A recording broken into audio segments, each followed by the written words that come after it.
Good morning, ladies. If you saw the community section, I promised I was going to show you something. This is part 2 of my Starly review. I didn't have much bad to say about the wig in the other review, but I ordered another one. I found another one in clearance now. That was clearance. This is clearance. This is another Starly, this time in Silverstone. This is the perfect color for a dark blonde turning gray, or a very light brunette turning gray. The only problem is I decided to wear gray to show you this. Now excuse the bandage on my finger. I sliced it right on the tip where you can't really put a band-aid, so I had to kind of beef it up with some medical tape. Anyway, that's not a big deal. This color is a beautiful color. It has some of the, I think it's like a 17101 or whatever. I can't remember the exact code. I do have other reviews of this color on Isla and on Nora by Tony of Beverly on the channel. But this color is really pretty. It shows up glaring white here. It is not glaring white. It's a very soft color.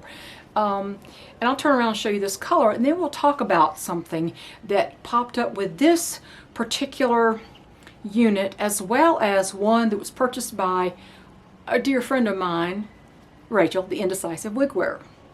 And not in this color. But yeah, it needs to be discussed. So, turn around and show you this. Pretty color, right? Pretty color. It is not anywhere near as white as this looks, I don't believe. In person it looks a lot softer. This is bright sunlight in the morning, but I mean this is beautiful. I love Silverstone. I have always loved Silverstone since the first time a retailer sent me the wrong color. I ordered a sandstone, they sent Silverstone. I had a chance to try it and I went, wow, that's pretty. And then I bought one. So when I saw Starly in Silverstone, I said I was going to get it. And as you know, I always tell you, I'm going to tell you the truth, the good, bad, and the ugly, because I don't have any, I'm not swayed because I don't represent a certain retailer. And probably some of them probably don't want me to do that anyway, because I'm not on Facebook, I'm not on Instagram. This is my only social media, and this is the only thing I can upload to, or would upload to at this time. So I feel free to say what I want to say, and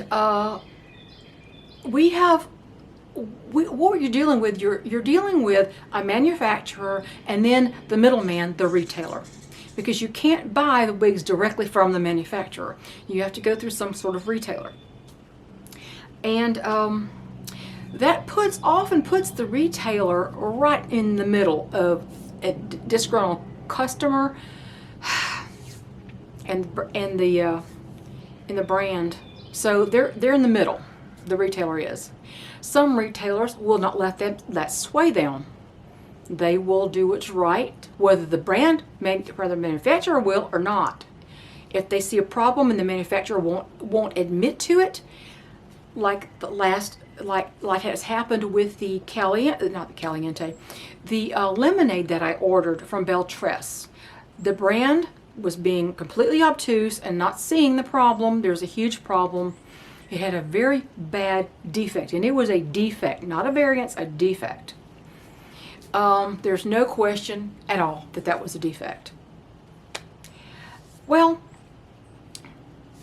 the first Starly I bought was this. I bought it in Tahiti from the clearance, but they sent rooted Tahiti. I wanted it because it was not a rooted color. Well, guess what? They sent me the rooted version anyway. I decided to keep it because I liked it. But, you know, I thought, well, I'd really like to have this in sandstone or rooted sandstone, and I'd love to have it. And then I thought I'd like to have it Silverstone, and one popped up in Silverstone, so I picked it up, snatched it up quickly. In the meantime, my friend Rachel had received a star. She surprisingly she bought a Starly that said it was also Tahiti blonde. She says I think it's rooted. When she got it, it was not the rooted. It was not the rooted. So they sent her the right one. They sent me the wrong one. But she alerted me to a problem before this one ever arrived in the mail. I was talking to her about hers, and I'll let her. She needs to tell the story on her channel. And I'm going to put a picture up. It's her picture of her Starly that she got. A problem area on there that she felt was not acceptable, but we want to talk about this thing. The word defect seems to be a trigger word for these people, for the brands. Okay, so let's say, what if it's not a defect? What if it's just lower standards? And you know, lower standards in production or inspection lead to defects getting out into the market and to the customer, and then they have to return it. And if the retailer does the right thing, they're not going to turn around and stick that in clearance again, okay? They're not going to stick it in clearance and do something with it, all right? So we both wrote the retailer, because when I got this one, it had the same problem as hers. Maybe not as bad, but it still had the same problem as hers, which my original one does not have. I'll show you on the original first. Now, I've already tweaked this and fixed it. I'll tell you a picture of what the problem was with this one on here. Hopefully it can show up. It's hard to see that sometimes on a picture, especially with the glare and such. But this is Starly and Rooted Tahiti, okay? Now, the problem area, this is not stuck on here. The problem area is right here at the crown, right at the forefront, the forecrown right here. This has no problem. Now, this does not have a problem, but this is the area in question right here, okay? And as you can see, this one does not have any bareness there, no sparsity. It's really well, it's well covered with hair. There's not as much permatease on Starly as a lot of wigs, I would say, but there you go. That is the area we're talking about, okay? And this one's fine, okay? When Rachel got hers, it wasn't fine. And when I got mine, that day that I realized she had the problem, mine was also not fine. Okay, I might turn around, but I'm not sure you're going to be able to see it, okay? I'm going to come in a little bit, and I'm not sure you're going to be able to see it, but I'm going to try, okay? I'm going to try, okay? And I have already, I fixed this already. The picture of the original form of it is right here. Okay? I'm going to put a picture of it the way I got it and send that to Rachel so she could see that they had the same issue. So, but I'm going to show you. Turn around here.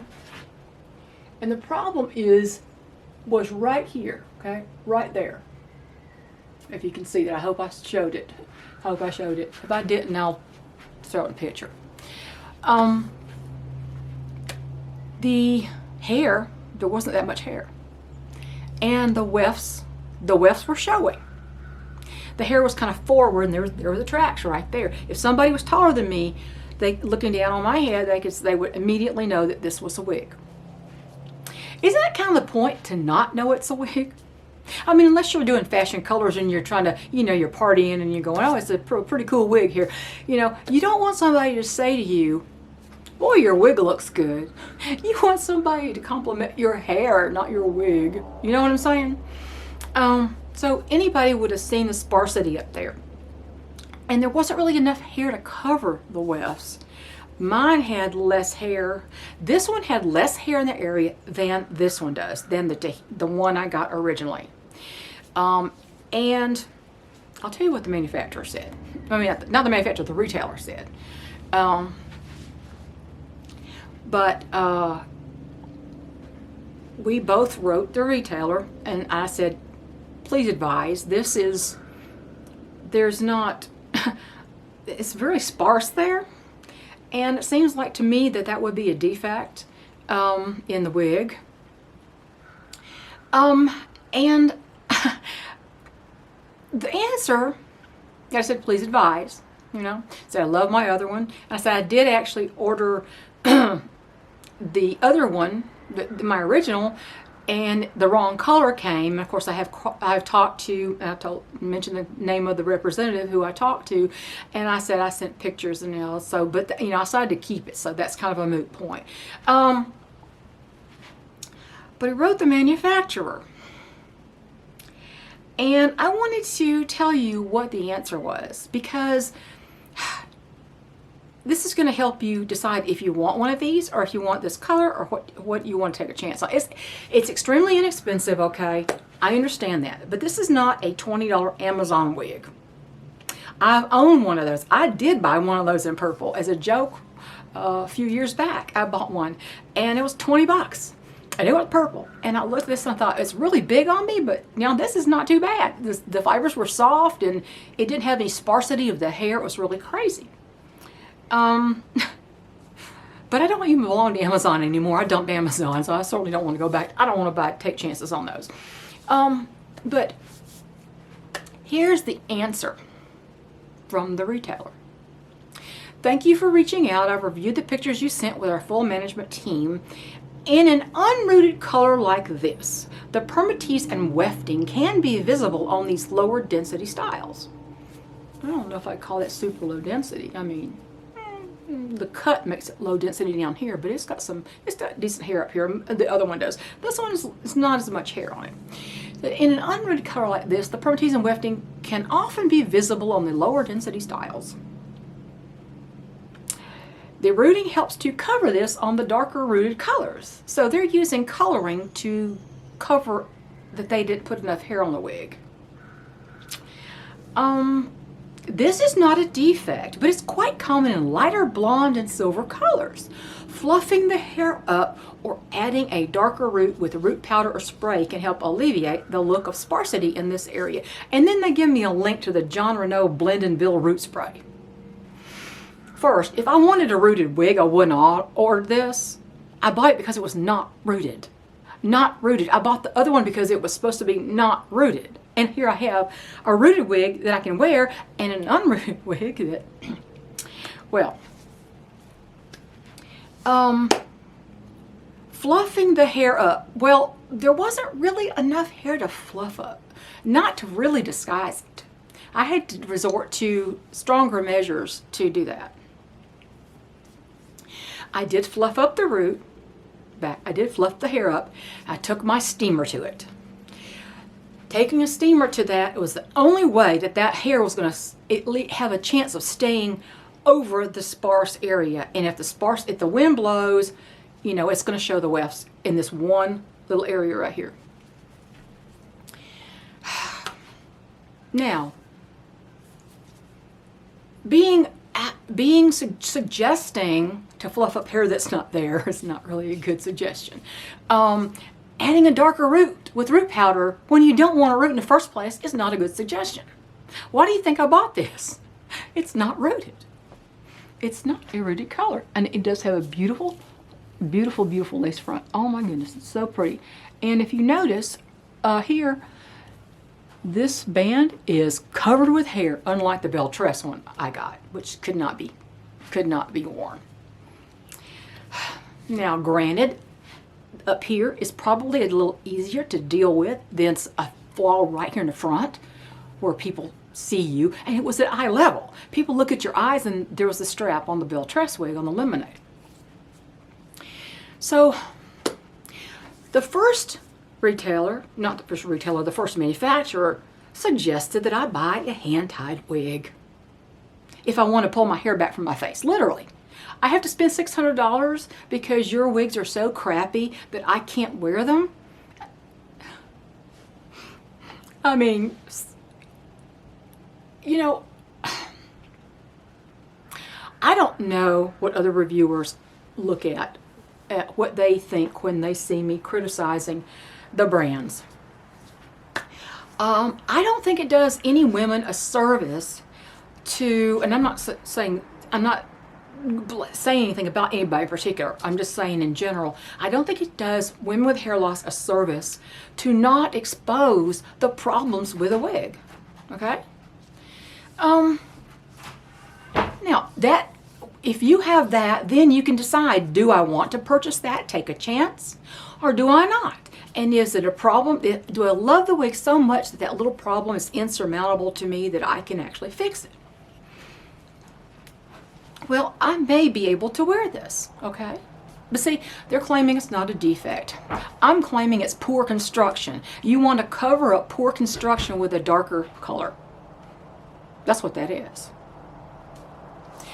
And that kind of also ties in with this obsession with rooted wigs. Now, if you want a rooted wig, that's fine, that's you. I don't. But it's almost impossible to buy any blonde that is not rooted unless it's light silver color. Dark blondes, they're usually the only ones not rooted. There are a few exceptions and a few brands that I don't really normally wear.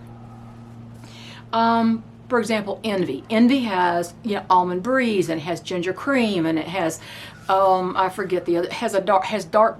Was it dark blonde? Dark blonde, yeah, dark blonde, which is not really dark. It's kind of, to me, it's kind of a light blonde. But they have some non-rooted colors in blondes. Very few do. And if they do, like Beltress has coconut silver blonde. I don't want to wear coconut silver. That's way too light. The lightest I can deal with is Rocco Margarita, which is why I bought the lemonade in Rocco Margarita. Has the lightest root possible on it. But it's a light silvery ash blonde. Try to find a dark blonde, a medium to dark blonde that has no extra rooting. So this obsession with roots, it really makes me crazy. And I even heard someone, excuse me, somebody was talking to a retailer, I guess, or a person selling wigs or showing wigs, and said something about, they were discussing this color in aesthetic. A pretty light is a light. It actually looks gray in some lights, but it has this lavender cast, so that in some lights it pops lavender, and other lights it just looks medium gray, right?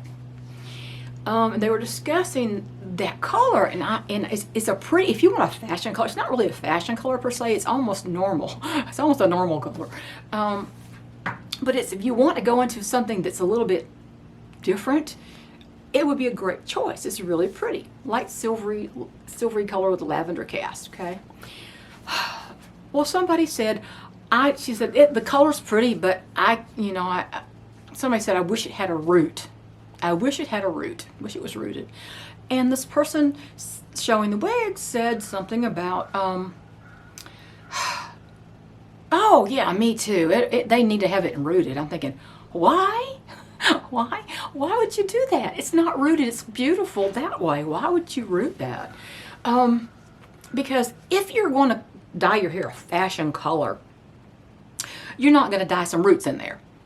And the fashion, there's just so many things about rooting. But when the manufacturers are using rooting to cover up a lower standard of construction, I do have a problem with that. And I have seen, let me tell you what, this little reply said something that permatease and wefting can often be visible on these lower density styles. I've owned a very low density style from Tony of Beverly in the past, Aria. That's very low density. It doesn't have a lot of permatease, and yet I owned I think 3 of them, and I never could see a weft anywhere. The wefts were not exposed, and it was not rooted. I wore non-rooted. I wore sandstone, which is not rooted, and I wore what's the color? Bronze, which is a very super light brunette with some little subtle gold highlights. It's a very beautiful color, not rooted. And I think I got a Maui gold, and I didn't keep that one, but there was no exposed wefting on that. And Aria is very low density. Anybody who's ever owned one knows that. Little traditional bob. So, rooting is fine if that's what you want, but what if you don't want it? Are they telling me that I have to buy a very expensive wig because I'm a blonde and I don't want a rooted wig, and if I don't have a root on it, then all the construction of the cap is going to show and scream, hey, here's a wig, she's wearing a wig. So I don't know how you feel about this. This I think was fixable to wear. It's fixable to wear. I combed the hair back, held it there, and I steamed it. Now, when you steam a non-heat friendly wig, you need to hit that area, that specific area, with some steam and come off of it. Steam and come off of it. You don't just sit there and hold it on, and you don't want to steam your lace front, okay? Now, as far as this wig, I mean, this construction, look at this. This is covered with hair. The lace front is absolutely impeccable. So why was that sparse? Why would that be sparse? It's like quality up front, budget in the back. And even Amazon wigs don't, some of them are like that.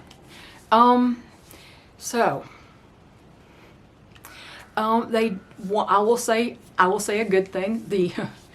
The retailer that I got that from, that I bought this from, they sent me the wrong color. They sent me the rooted version when it was displayed as the regular Tahiti blonde in clearance. They did say, they reviewed my previous order, even though I was going to keep it and I wasn't asking for anything. I just said, you might want to tell whoever's pulling these off for the orders to look for that word rooted, because it's kind of buried on this tag. And I said, I just want to tell you that. I'm going to keep it because it's a pretty color. But, you know, they said they know I decided to keep the rooted color I got, but they still wanted to give me a credit on my account. And I thought, well, that's fine. I appreciate that. I do appreciate that, because I did decide to keep it. I was not going to complain about it. I was just going to let them know that somebody made a mistake, and I can see why the mistake was made on that particular one, because on the box it has a word style and a blank, and it has the stylus stamp, and it has color, and it has a blank, and it has the color stamp. But between the words style and color, it said rooted, and it's easily, and over here it said Tahiti blonde, so it was easily missed, and I can see how that mistake was made in pulling the item. So I don't understand why. You know, I understand that sometimes you can see permatease. Sometimes you can see the nesty permatease on some of these basic cap wigs. I understand that. That is a given on, and I wore a lot of them at the beginning. I wore Noriko's and Renee Paris. And of course, Isla is also a basic cap. She didn't have exposed wefting. Now she's got a little bit more different cut and a little bit more density there anyway of the hair. This is a choppy style. This is textured and choppy. So a lot of the bulk is cut off down here, but up here you should still have the wefts covered, in my opinion. Or that is a lower standard. You shouldn't be just letting slide constantly just because the wig is less than $200. And directing someone to buy a wig that is as expensive as the new Beltress styles are, the hand-tied Luxe collection. Am I required to buy the Luxe collection, or I can't get a decent wig? See, that's not right. Now, I've had plenty of decent wigs from Beltress. Don't get me wrong. I was never saying that you should not buy a Beltress. I wasn't saying that, but I did want you to understand the attitude of the brand when it comes to their bad construction, when it pops up on those rare occasions, and it was very rare. I've worn a lot of Beltress, and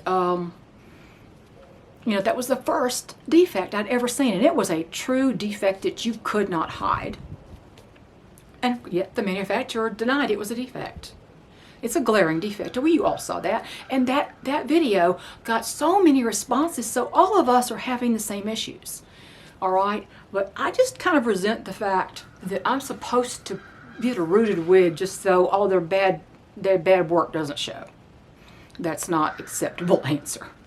Rooting it is not an acceptable answer because I bought a non-rooted wig. So I could rail about this all day, and I've already been here long enough. But yeah, this is stunning color Tahiti blonde.